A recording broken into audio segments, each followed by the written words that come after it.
Siapapun yang bersama dengan Al-Quran pasti akan dimuliakan oleh Allah. Malaikat yang menurunkan Al-Quran menjadi malaikat yang paling mulia, yaitu adalah malaikat Jibril.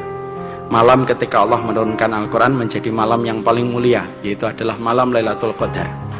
Bulan Allah menurunkan Al-Quran menjadi bulan yang paling mulia, yaitu adalah bulan Ramadan. Dan laki-laki yang diturunkan kepadanya Al-Quran menjadi laki-laki yang paling mulia, yaitu adalah Rasulullah SAW.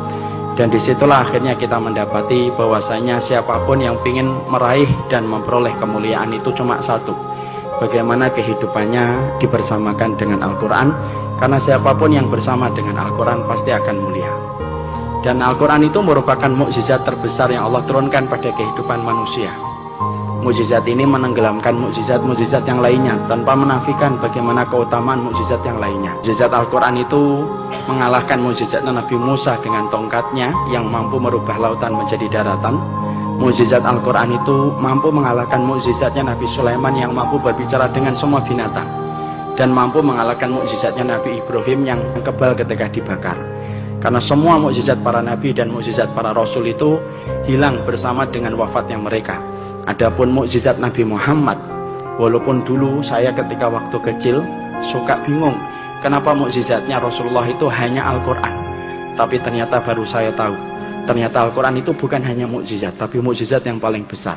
Karena mukjizat para nabi dan para rasul itu hilang seiring dengan wafatnya mereka, tetapi mukjizatnya Nabi Muhammad itu tidak hilang walaupun Rasulullah sudah meninggal dunia. Efektivitasnya itu tetap berlangsung mukjizat itu sampai nanti matahari terbit dari arah barat.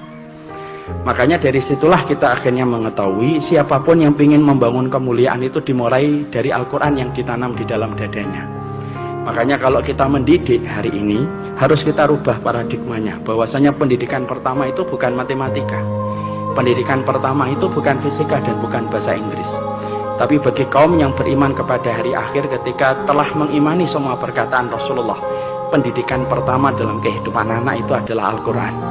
Karena Al-Quran itu apabila telah hidup pada kehidupan seseorang, maka sesungguhnya mukjizat itu sudah ada di dalam dada anak itu. Dan kalau mukjizat itu sudah hidup dalam dada seseorang, maka Allah itu tidak punya alasan untuk tidak menolong orang yang di dalam dadanya itu ada Al-Quran.